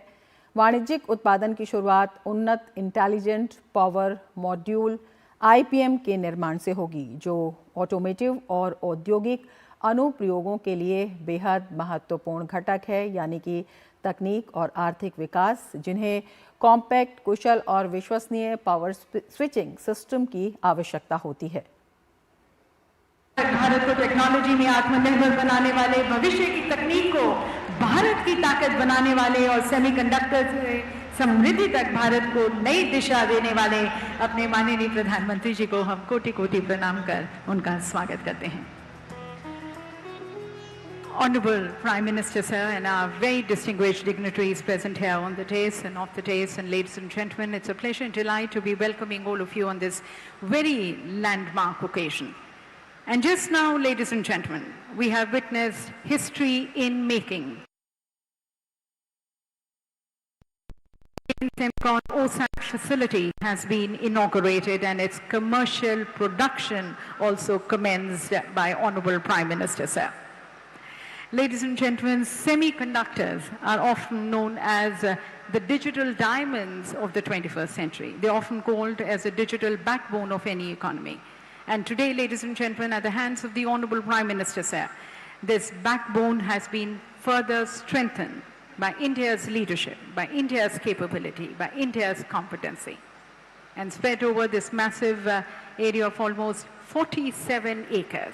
The state-of-the-art facility, ladies and gentlemen, which has just now been inaugurated, has been built with an investment of 3,300 crore. And that stands as a very progressive and a decisive step towards India becoming self-reliant in semiconductors and becoming a global hub in semiconductor manufacturing. From silicon to sovereignty, ladies and gentlemen, India is building its future under the leadership of Honorable Prime Minister, chip by chip, one chip at a time. And at the heart of this revolution, at the heart of this transformation, is our Honorable Prime Minister, who's translating his vision into velocity. तो एक बार पुनः देवीय सज्जनों, आप सभी की तालियों के बीच माननीय प्रधानमंत्री जी का स्वागत करते हैं, धन्यवाद करते हैं और आभार व्यक्त करते हैं माननीय प्रधानमंत्री जी को।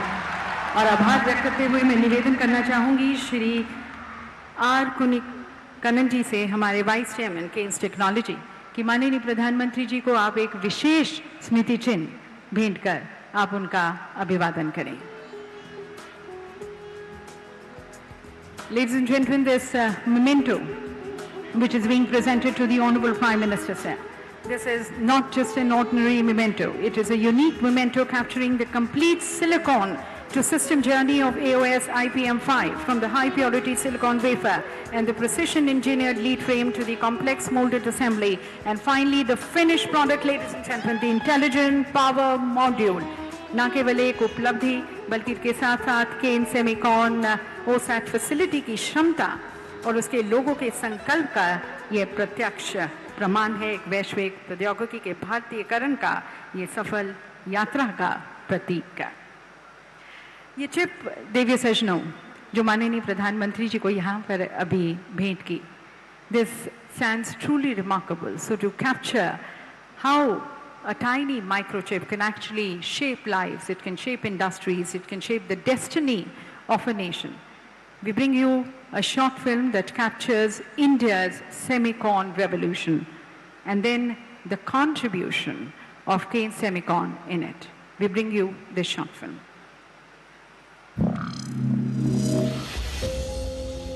What connects the inquisitiveness of a child to the hope and patience of a farmer? What links the precision of a surgeon to the roar of a rocket piercing the clouds? One answer, one object.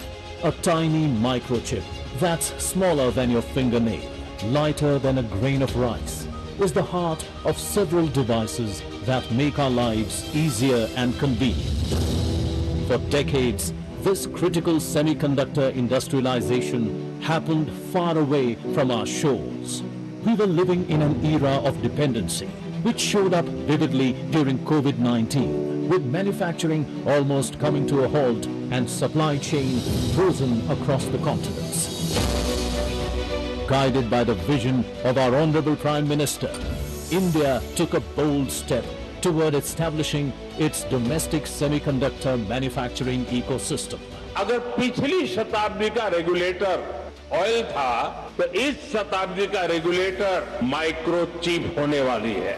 साथियों, इसी सोच के साथ भारत ने semiconductor sector में तेजी से आगे बढ़ने का फैसला किया। आप याद कीजिए, जब दुनिया कोविड के कहर से जूझ रही थी, तब भारत ने सेमीकंडक्टर मिशन की घोषणा की थी। अभी तक सेमिकॉन इंडिया प्रोग्राम के तहत कुल 10 प्रोजेक्ट्स को मंजूरी दी जा चुकी है। Kaynes Semicon was among the first 5 projects approved under India's semiconductor mission, marking a significant step in building the nation's self-reliant ecosystem. In January 2025, affirmative action began to end the dependency. Not a business decision, but a declaration. The ground was shifting and a bridge to the clean room was being built. A massive 18,000 square meter sanctuary of precision, powered by over 1,200 state-of-the-art machines. We didn't just build an OSAT facility. We strengthened India's self-reliance and signaled independence from the global queue. India can no more be labeled for services alone, but for high-tech manufacturing as well. With a staggering capacity of 2.3 billion chips per year, Kaynes Semicon is not just participating, we are leading. From flip chip to heterogeneous integration and co-packaged optics, we are mastering the complexities that the future demands. The concept of Atmanirbhar Bharat is not about self-reliance alone. It's about opening our wings to the world and sharing the benefits of growth with all humanity.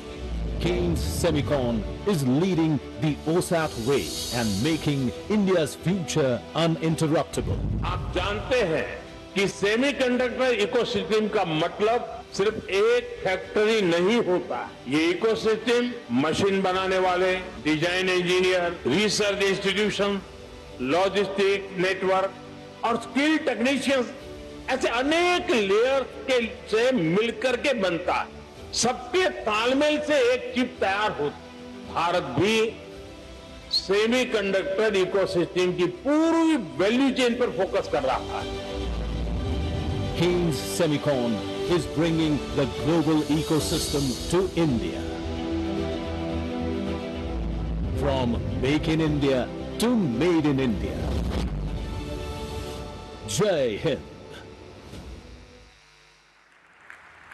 So that, ladies and gentlemen, is our semiconductor revolution, and Kaynes Semicon playing an important role in it, and their further futuristic vision and mission.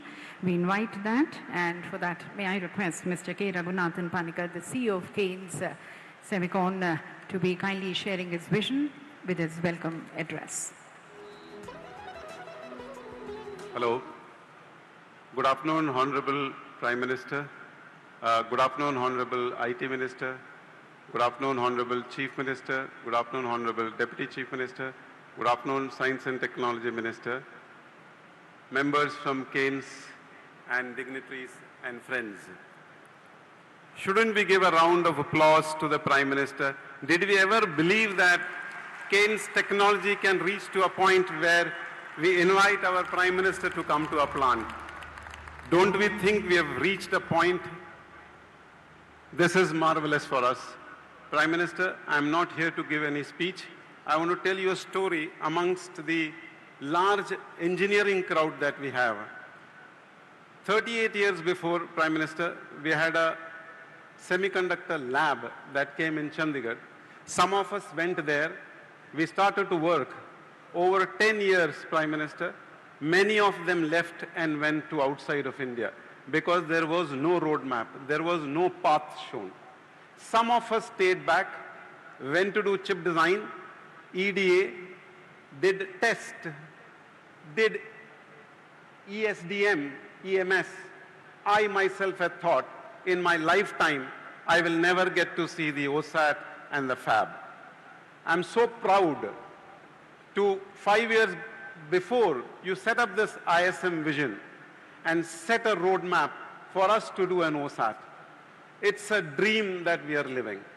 Thank you, Prime Minister, for that. The words would never be less if we don't talk about our beloved IT Minister. I keep telling this, anybody who would want to learn semiconductor should look at his videos, should look at his YouTube channels. Every ECMS approval that our minister brings in, he talks. Today, our Alpha Omega Semiconductor CEO was chatting with him, and he was telling him that, India has arrived. I tell, it was a design. It just didn't happen. The minister set a roadmap achieving the mission of our Prime Minister. You see the video. They set a path. They made sure that, design-linked incentive come into India. They made sure that there are fabulous startups come into India. They made sure that there's a workforce development happens in India. There was a chip to startup program that is adhering under DLI, and there is a thought-through process. Step by step things are coming up. Look at ISM 1.0. 10 billion funding has already been done, which also means that another 10 billion has come from the industry. So thank you, IT Minister, for showing us this path and taking. And I'm sure there is ISM 2.0 for all of us. With these words from entire India's Semiconductor Association and the entire electronic semiconductor ecosystem, we all want to say one thing: thank you.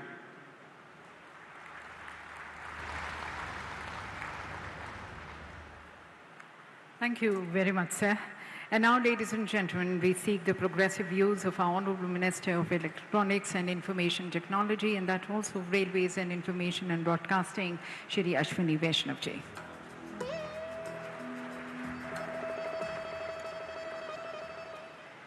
Bharat को semiconductor ecosystem और semiconductor में एक आत्मनिर्भर भारत बनाने वाले हमारे यशस्वी प्रधानमंत्री श्री नरेंद्र मोदी जी, गुजरात के कर्मठ और विजनरी मुख्यमंत्री श्री भूपेंद्र भाई पटेल जी, ऊर्जावान उप मुख्यमंत्री श्री हर्ष भाई सांघवी जी, उपस्थित माननीय मंत्री श्री अर्जुन भाई मोढवाडिया जी, केंद्र से रमेश जी, रघु जी, स्टीफन, सभी माननीय सांसद और माननीय विधायक बंधु जो सभी यहाँ पर उपस्थित है, और मेरे बहुत ही प्रिय सभी इंजीनियरिंग के छात्रों, आप सबको बहुत बहुत नमस्कार, बहुत बहुत अभिनंदन।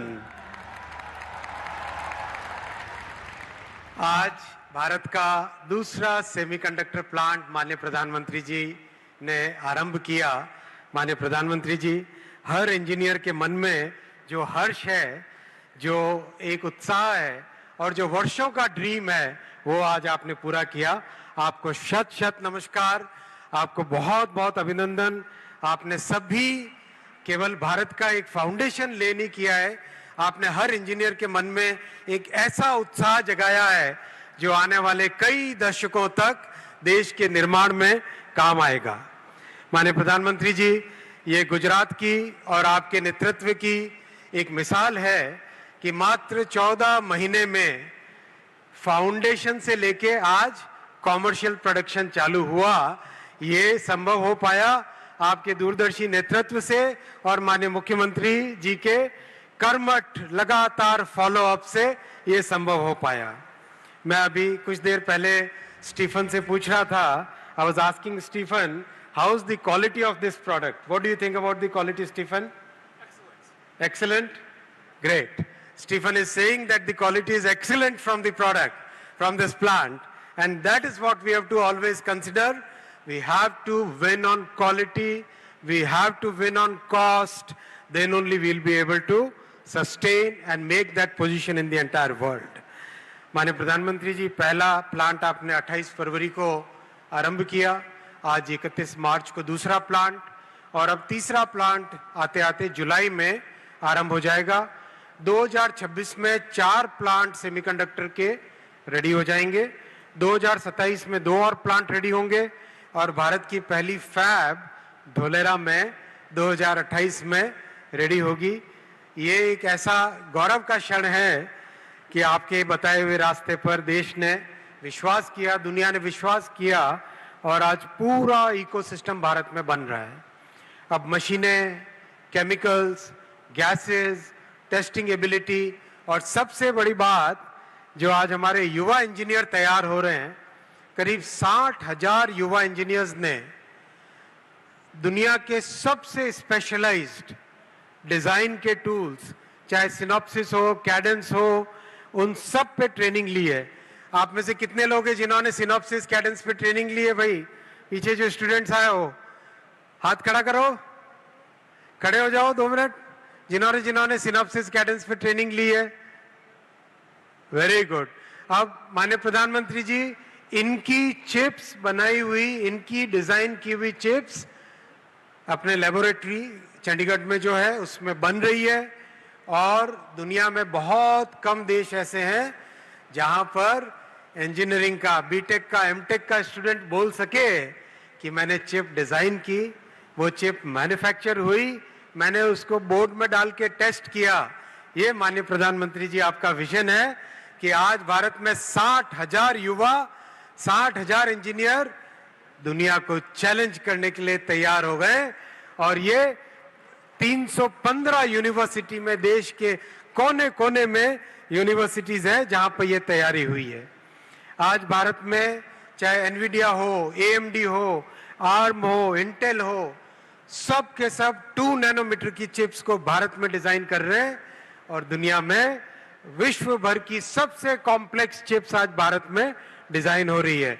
डिजाइन इन इंडिया और मेक इन इंडिया, पूरा इकोसिस्टम भारत में प्रधानमंत्री जी के इस दूरदर्शी नेतृत्व से आ गया है। और अब सेमीकंडक्टर इंडस्ट्री के बारे में विश्व कहता है कि भारत ने सेमीकंडक्टर में अब टेक ऑफ कर लिया है।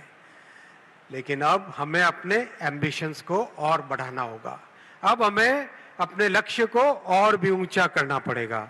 सेमीकॉन 2.0 में माननीय प्रधानमंत्री जी ने मार्गदर्शन दिया है, पूरा का पूरा इकोसिस्टम भारत में आना चाहिए। केमिकल्स भी भारत में मैन्युफैक्चर हो, गैसेस भी भारत में मैन्युफैक्चर हो, जो मशीनें सेमीकंडक्टर की चिप्स बनाने के लिए काम में आती है वो मशीनें भी भारत में मैन्युफैक्चर हो। माननीय प्रधानमंत्री जी, आपके विजन को ये आज का युवा भारत जरूर पूरा करेगा, और ये विकसित भारत बनाने का जो आपका लक्ष्य है, इस सेतु को बनाने में बहुत हमारे जैसे हजारों ऐसे लोग हैं जो उस गिलहरी की तरह आपके इस यज्ञ में भाग लेंगे। माननीय प्रधानमंत्री जी, 2032 तक भारत विश्व के टॉप 6 सेमीकंडक्टर नेशंस में शामिल होगा, और 2047 तक आपके विजन के अनुसार भारत विश्व के टॉप 3 नेशंस में आगे बढ़ेगा। इसी विजन के साथ हम सब आगे बढ़ रहे हैं। आपके इस विजन को मैं एक छोटे से कवि की भाषा में कहना चाहूंगा। खोल दे पंख मेरे कहता है परिंदा, खोल दे पंख मेरे कहता है परिंदा, अभी और उड़ान बाकी है, जमीन नहीं मंजिल मेरी, अभी पूरा आसमान बाकी है। भारत माता की, भारत माता की, भारत माता की। बहुत बहुत धन्यवाद।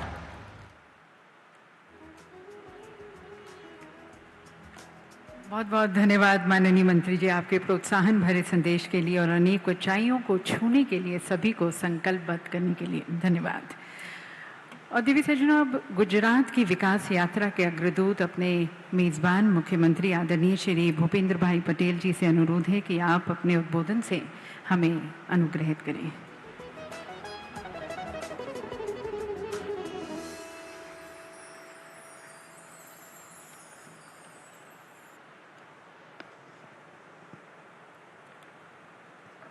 कैंस सेमिकॉन लिमिटेड के उद्घाटन अवसर पर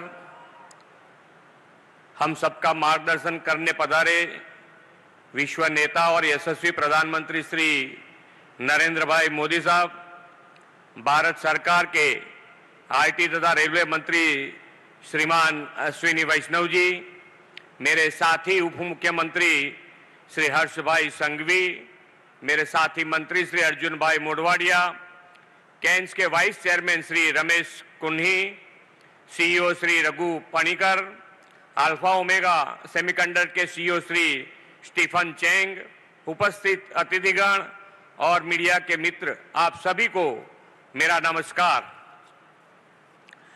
विश्व नेता और हमारे यशस्वी प्रधानमंत्री श्री नरेंद्र भाई मोदी जी की विजनरी लीडरशिप में गुजरात ने विकास की जो तेज गति हासिल की है, उसमें आज एक और माइलस्टोन जुड़ रहा है।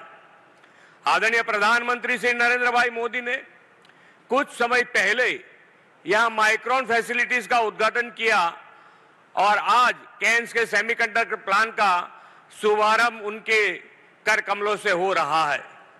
उनके मार्गदर्शन में साणंद धोलेरा को सिलिकॉन वैली बनाने के लिए इस दिशा में हर एक कदम आगे बढ़ा रहे हैं।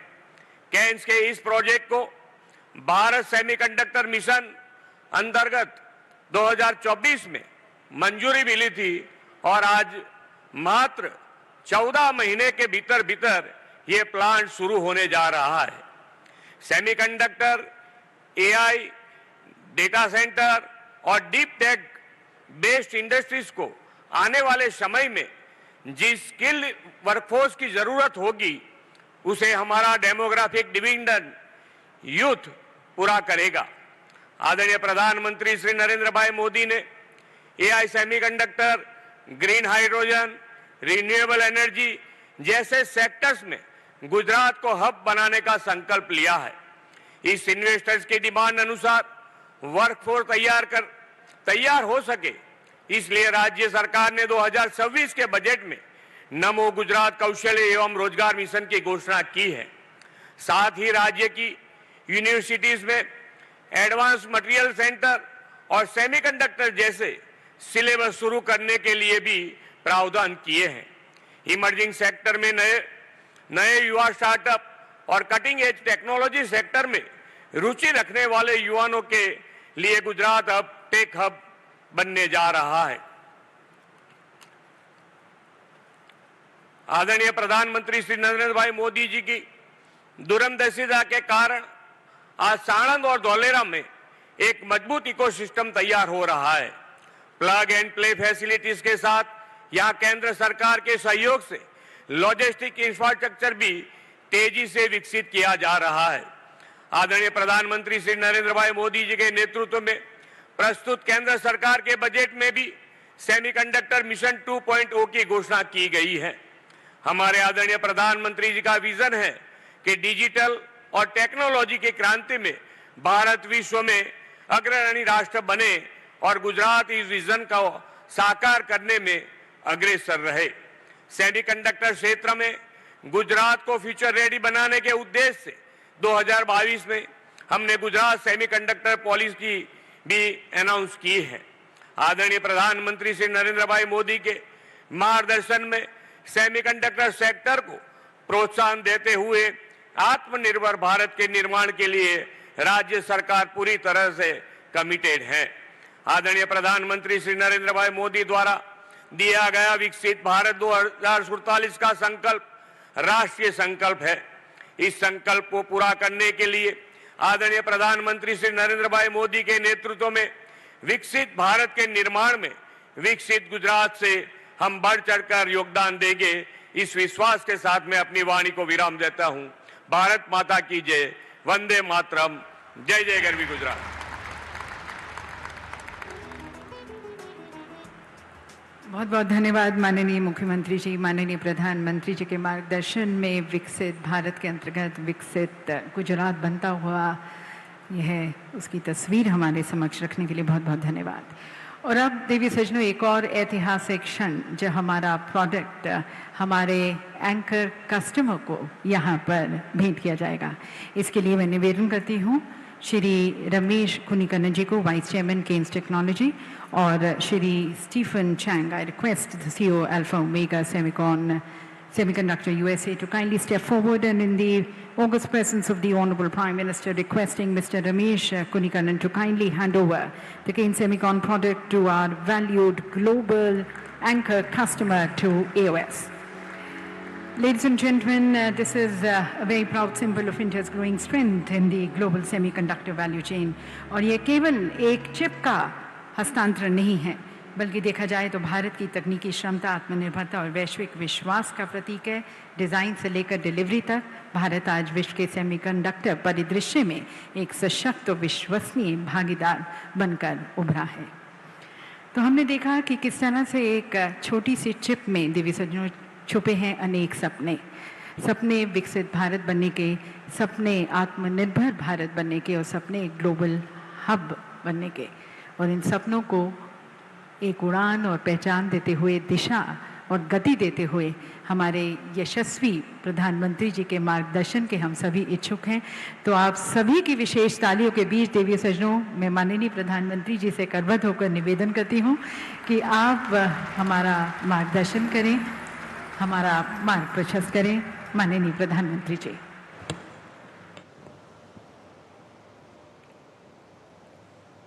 गुजरात के मुख्यमंत्री श्रीमान भूपेंद्र भाई पटेल, राज्य के उप मुख्यमंत्री श्री हर्ष भाई संघवी, केंद्रीय मंत्रिमंडल के मेरे साथी अश्विनी वैष्णव जी, राज्य के मंत्री भाई अर्जुन मोढवाडिया जी, केन्स और अल्फा ओमेगा सेमीकंडक्टर्स के प्रतिनिधिगण, अन्य महानुभाव, देवी और सज्जनों, पिछले महीने के अंतिम दिन भी मैं साणंद में था और इस महीने के अंतिम दिन भी मैं साणंद में हूं। 28 फरवरी को माइक्रोन के प्लांट में प्रोडक्शन की शुरुआत हुई और आज 31 मार्च को केन्स टेक्नोलॉजीज के सेमीकंडक्टर प्लांट के प्रोडक्शन शुरू हो रहा है। ये मात्र संयोग नहीं है, ये इस बात का प्रमाण है कि भारत का सेमीकंडक्टर इकोसिस्टम किस पेड़ से, किस गति से, किस स्पीड के साथ डेवलप हो रहा है। मैं केन्स टेक्नोलॉजी की पूरी लीडरशिप को बहुत बहुत बधाई देता हूं। रमेश, रघु, कांग्रेचुलेशंस। गुजरात सरकार को, इस प्लांट में काम कर रहे और सभी साथियों को मैं बहुत बहुत बधाई देता हूं। साथियों, आज सुबह मैं एक डिवाइन वाले कार्यक्रम में था और अभी मैं डिजिटल वाले कार्यक्रम में हूं।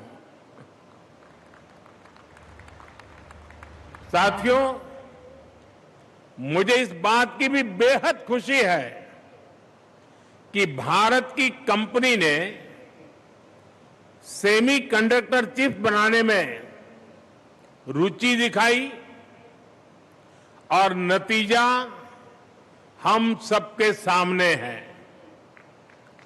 हमारे भारत की अपनी कंपनी केन्स अब ग्लोबल सेमीकंडक्टर सप्लाई चेन का एक मजबूत हिस्सा बन गई है। ये एक बहुत शानदार शुरुआत है, एक गर्व का पल है, हर भारतवासी के लिए गर्व का पल है। आने वाले दिनों में भारत की बहुत सारी कंपनियां ग्लोबल कोलैबोरेशन के माध्यम से दुनिया को एक रेजिलिएंट सेमीकंडक्टर सप्लाई चेन देने जा रही है। साथियों, आज का ये दिन make in India, make for the world इस मंत्र को सही मायने में चरितार्थ करता है। इस प्रोजेक्ट में प्रोडक्शन शुरू होने से भारत ग्लोबल मार्केट में एक भरोसेमंद सेमीकंडक्टर सप्लाई के रूप में अपना रोल और सशक्त कर रहा है। आज एक प्रकार से साणंद और सिलिकॉन वैली के बीच नया ब्रिज सा बन गया है। कैलिफोर्निया की कंपनी के लिए साणंद का ये प्लांट इंटेलिजेंट पावर मॉड्यूल्स दे रहा है। मुझे बताया गया है कि यहां बनने वाले प्रोडक्ट्स का एक बड़ा हिस्सा पहले ही एक्सपोर्ट के लिए बुक हो चुका है। साणंद में बनने वाले मॉड्यूल्स अमेरिका की कंपनियों तक पहुंचेंगे और वहां से पूरी दुनिया को पावर देंगे। Make in India, make for the world के मंत्र की सफलता की गूंज दुनिया के कोने कोने में पहुंचेगी।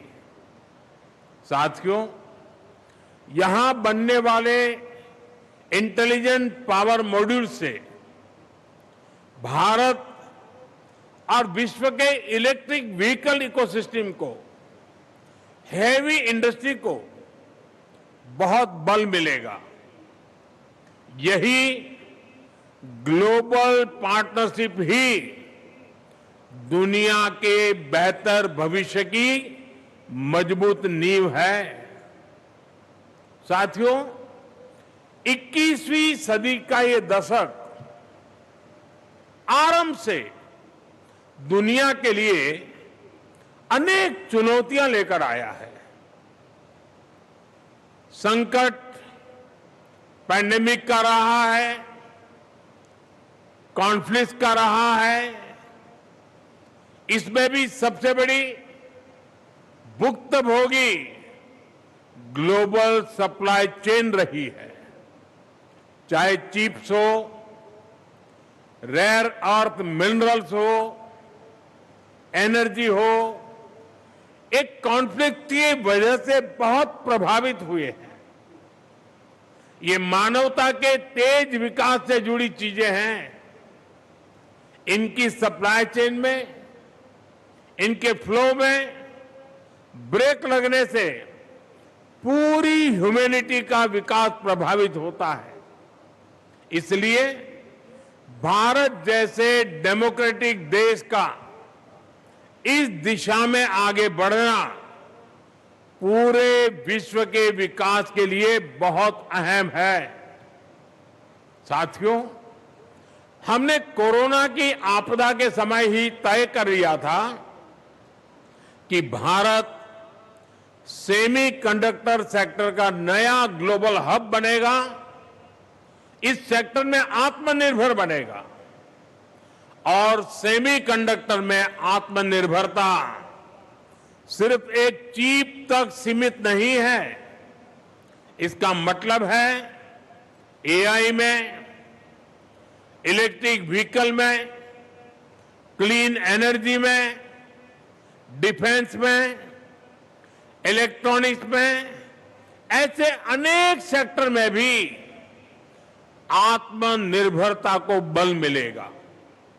इसलिए साल 2021 में भारत ने इंडिया सेमीकंडक्टर मिशन शुरू किया। यह मिशन सिर्फ एक इंडस्ट्रियल पॉलिसी नहीं है, ये भारत के आत्मविश्वास का ऐलान है और इसका इंपैक्ट सबके सामने है। इस मिशन के तहत देश के 6 राज्यों में 1,60,000 करोड़ रुपए के 10 प्रोजेक्ट पर काम हो रहा है। केन्स और माइक्रोन के प्रोजेक्ट भी इसी का हिस्सा है। सेमीकंडक्टर चिप डिजाइन और मैन्युफैक्चरिंग में आत्मनिर्भरता के लिए ध्रुव 64 जैसा आधुनिक माइक्रो प्रोसेसर विकसित किया है। इससे 5G infrastructure, automotive electronics, industrial automation, ऐसे अनेक सेक्टर्स के लिए हमें एक अपना सुरक्षित प्रोसेसर प्लेटफॉर्म मिला है। साथियों, सेमीकंडक्टर मिशन की अब तक की सफलता के बाद अब भारत ने इसके अगले फेज की तरफ कदम बढ़ाया है। इसी सोच के साथ इस वर्ष के बजट में इंडिया सेमीकंडक्टर मिशन 2.0 की घोषणा की गई है। इस फेज का फोकस भारत में सेमीकंडक्टर इक्विपमेंट और मटेरियल्स के प्रोडक्शन पर है। अब हमारा प्रयास एक फुल स्टैक भारतीय सेमीकंडक्टर इकोसिस्टम तैयार करने का है, ताकि हम डोमेस्टिक और ग्लोबल सप्लाई चेन में बड़ी पार्टनरशिप कर सके। साथियों, भारत आज industry led research and training centres को प्रोत्साहित कर रहा है, ताकि टेक्नोलॉजी डेवलपमेंट भी हो और एक फ्यूचर रेडी स्किल्ड वर्कफोर्स भी तैयार हो। बहुत जल्द ही देश में 85,000 से अधिक डिजाइन प्रोफेशनल्स तैयार करने के लिए लक्ष्य को प्राप्त कर लिया जाएगा। साथ ही पूरे इकोसिस्टम की जरूरतों को देखते हुए प्रोफेशनल्स की ट्रेनिंग की भी व्यवस्था की जा रही है। सेमीकंडक्टर डिजाइन को बढ़ावा देने के लिए चिप्स टू स्टार्टअप भी कार्यक्रम चल रहा है। आज देश की करीब 400 यूनिवर्सिटीज और स्टार्टअप्स को आधुनिक डिजाइन टूल तक एक्सेस दी गई है। इससे 55 से अधिक चिप का डिजाइन और निर्माण किया जा चुका है। साथियों, इंडस्ट्री एस्टिमेट्स के अनुसार आज भारत का सेमीकंडक्टर मार्केट करीब $50 बिलियन यानी करीब 4.5 लाख करोड़ रुपए का है। ये इस दशक के अंत तक $100 बिलियन यानी 9 लाख करोड़ रुपए को पार कर सकता है। ये दिखाता है कि भारत में इस सेक्टर में कितनी ज्यादा संभावनाएं हैं। हमारा टारगेट अपनी जरूरतों की अधिक से अधिक चिप्स भारत में ही बनाने का है। भारत के इस संकल्प को लेकर दुनिया भर के निवेशकों में जो उत्साह है वो हमारे लिए बहुत बड़ी पूंजी है। साथियों, भारत एक सशक्त सेमीकंडक्टर इकोसिस्टम तो बना ही रहा है, साथ ही रॉ मटेरियल की रेजिलिएंट सप्लाई चेन के लिए भी बड़े प्रयास कर रहा है। पैक्स सिलिका में भारत का शामिल होना इसी प्रयास का ही एक हिस्सा है। दुनिया भर में जो हमारे पार्टनर्स हैं, उनके साथ मिलकर भारत में हम एक सुरक्षित सप्लाई चेन सुनिश्चित करना चाहते हैं। साथियों, क्रिटिकल मिनरल्स में आत्मनिर्भरता के लिए भारत ने नेशनल क्रिटिकल मिनरल्स मिशन भी शुरू किया है। इसके तहत क्रिटिकल मिनरल्स की माइनिंग और प्रोडक्शन पर बल दिया जा रहा है। मिनरल्स की रिसाइकलिंग के लिए भी 1500 करोड़ रुपए की स्कीम शुरू की गई है। इस वर्ष के बजट में उड़ीसा, आंध्र प्रदेश, तमिलनाडु, केरलम जैसे कोस्टल स्टेट्स को मिलाकर रेयर अर्थ कॉरिडोर के निर्माण की घोषणा की गई है। ये कॉरिडोर एक ऐसा इंटीग्रेटेड नेटवर्क होगा जो माइनिंग, रिफाइनिंग और मैन्युफैक्चरिंग की एक सशक्त चेन बनाएगा। हमारा प्रयास है कि देश में क्रिटिकल मिनरल्स का एक राष्ट्रीय भंडार हो। अच्छा होता कि ये काम 30-40 वर्ष पहले शुरू होता, लेकिन अब भारत इसके लिए मिशन मोड पर काम कर रहा है। साथियों, भारत का मानना है 21वीं सदी का एक कालखंड सिर्फ इकोनॉमिक कंपटीशन का समय नहीं है, ये फ्यूचर के टेक लैंडस्केप को शेप करने का समय है। इसलिए मैं इस दशक को, इस डेकेड को भारत का टेकेड कहता हूं। इस दशक में भारत टेक्नोलॉजी से जुड़े जो इनिशिएटिव ले रहा है, वो आने वाले दशकों में भारत की लीडरशिप को सशक्त करेंगे। आप सभी हाल में हुई एआई इंपैक्ट समिट की सफलता से परिचित हैं। अगर एआई एडॉप्शन के मामले में देखें तो भारत दुनिया के में सबसे आगे हैं। हम भारतीय टेक को एक्सप्लोर करते हैं। डिजिटल इंडिया की सफलता, फिनटेक में हो रहा शानदार काम, ये टेक्नोलॉजी पर भारतीयों के भरोसे को ही हम देख पाते हैं, उसे दिखाता है। और भारत का जो एआई इकोसिस्टम है, उसको हमारे सेमी कंडक्टर सेक्टर के उभार में बहुत मदद मिलेगी। साथियों, 21वीं सदी का भारत केवल बदलाव का साक्षी नहीं, बल्कि बदलाव का नेतृत्व करने के संकल्प के साथ आगे बढ़ रहा है। हमारी नीतियां और हमारे निर्णय आने वाले दशकों की टेक्नोलॉजी और एनर्जी सिक्योरिटी की मजबूत नींव रख रहे हैं।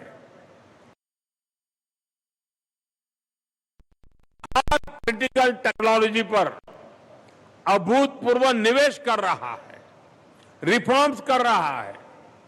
हमने स्पेस सेक्टर को प्राइवेट प्लेयर्स के लिए खोला है, इन स्पेस जैसी संस्थाएं बनाई हैं। इसका परिणाम आज दिख रहा है।